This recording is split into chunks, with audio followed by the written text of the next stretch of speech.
It's time for another adventure as we're meandering through Virginia. We're on our way to a place called the Great Dismal Swamp. Let that sink in. Dismal Swamp.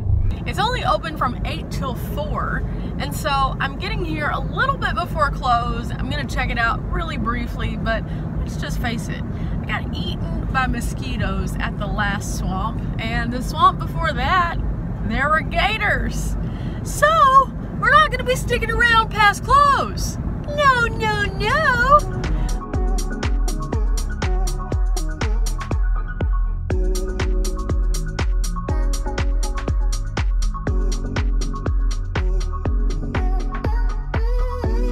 So we made it. We are actually going down the drive, and they have this electronic gate that closes every day automatically at 4. So we have to be out of here by 4. That gives us about 20 minutes to explore, which is not a lot, but it's plenty of time for us to get the pictures that we want and to see it, because again, not staying after the creepy crawlers start really coming out.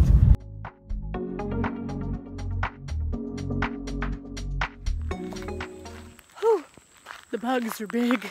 Now there is an Underground Railroad pavilion that is down this, but something really big is moving over there, and I'm a little afraid. Let me make sure I locked the car. Oh my goodness. So our tour at the Dismal Swamp is being cut a little bit short. There is a very large animal, which is very scary over there. I'm not sure what kind of cat it is, but it looks kind of like it might be like a mountain lion.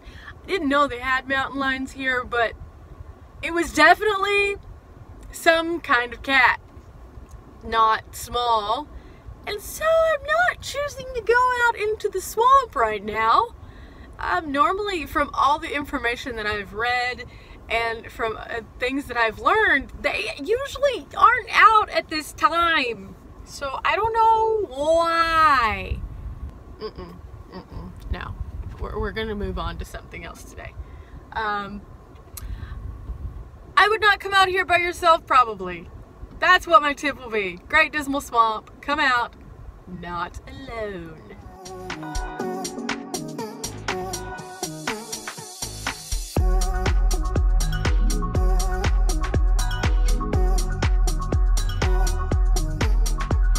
Crossed over into North Carolina.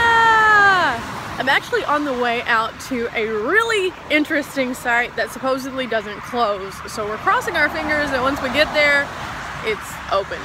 Because here it's about 5:30, and as you can see, it's still kind of bright. So we're on our way to Kitty Hawk.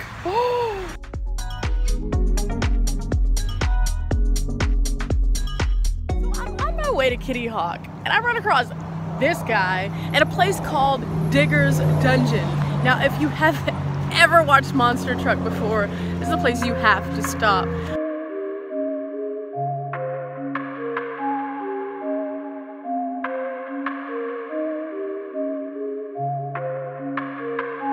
Because, well, let's just say it's a little unique.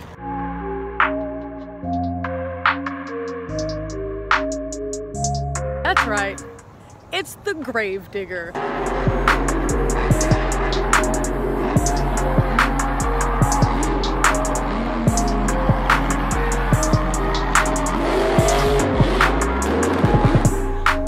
don't even watch Monster Truck like that, and I know who the Gravedigger is, and it just makes me super hyped to see not one, not two, but 3 versions of the Gravedigger, and a lot of other Monster Truck information stuff here. There's some other cool things over on this side where you can actually ride in a Monster Truck. There's like a goat petting zoo, and there's Digger's Diner. I think this is the Gravedigger that I remember most, right here. Yep. Let's look around some more.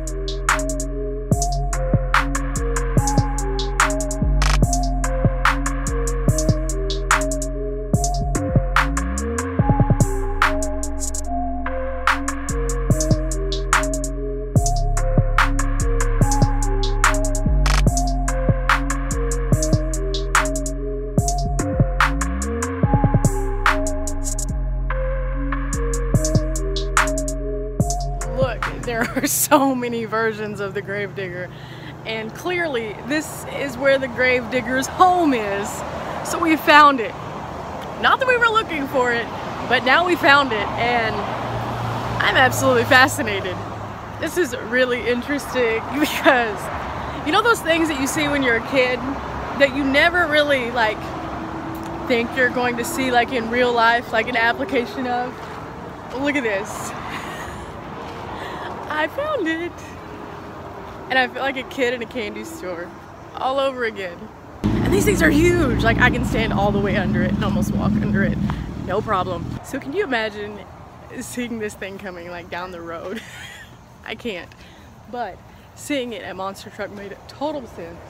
And these things are just really cool how they're put together, because you don't think of them as anything other than just like a raised vehicle, but there's so much more to them. It's crazy.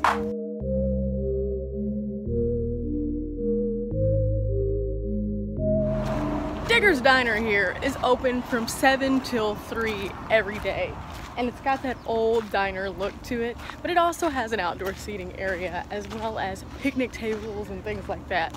So even though we missed that, it's here for next time, and anybody who wants to come out and check out any of the cool monster truck stuff, it's probably a must-do. I can only imagine the menu. I want to just Google it just to find out.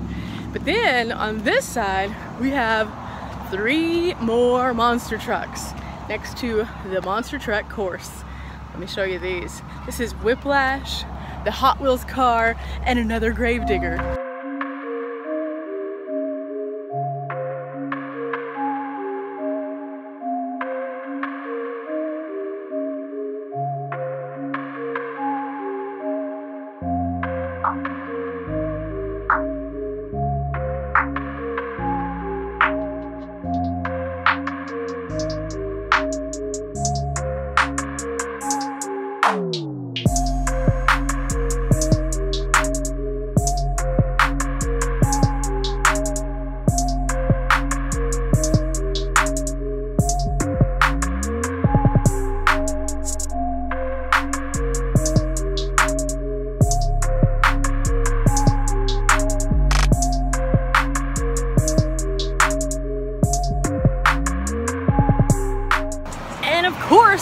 What trip out here could be complete without checking out the Ride the Monster Truck course?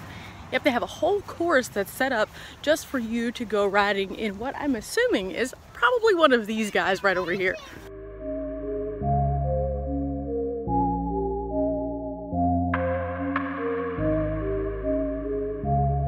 Like this one opens at 9 o'clock every day, so you can come out here anytime after 9. I am going to look this up though for sure to make sure, but the course is really cool. They're going to jump over a school bus. They have several different obstacles.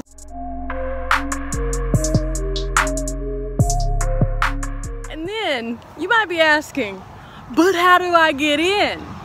Well, getting into a monster truck is just like getting into a regular truck. Not. They actually have built stairs. A whole flight of stairs just to get into one of these things. So these clearly are not something you can just jump and go. I mean, they might, but realistically we aren't going to. I mean, look, I don't barely even come up to the top of the tire. Ooh. And this is the smaller one. I think one of the coolest things about this one is what's inside. You can't see it, so I'm gonna zoom in. It's great. Ah!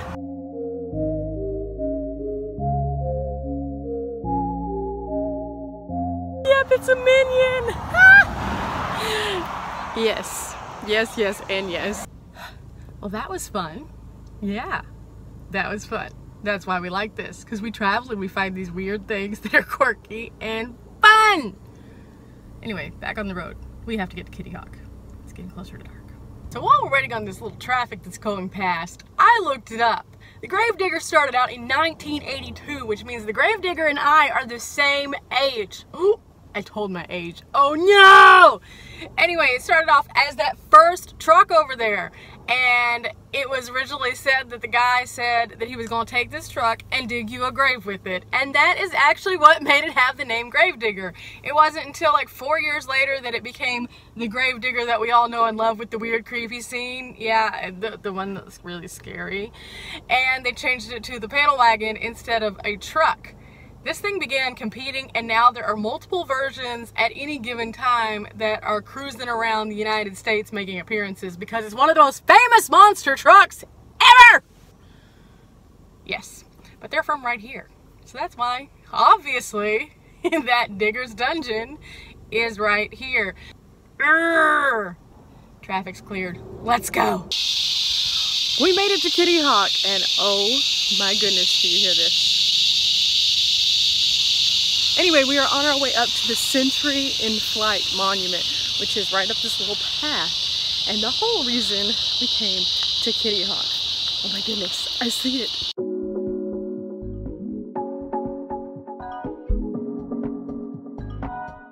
So this monument breaks down a century of flight on each one of these columns. So each column is approximately 10 years. And it has something of interest etched in addition to all of the other things. So for example, this is Amelia Earhart that happened in 1932. So you can read all the way from the beginning at the shortest column, which starts in 1903, and go all the way up to the present day, ending in 2003, of course, when it was constructed. So now it's 2018. We're a little bit past the 100 years. But can you imagine? It was just in 1903 that the first flight actually took place. All of this has happened since, in 100 years. I know some people who are older than that, so they've seen so much stuff. I can't even imagine.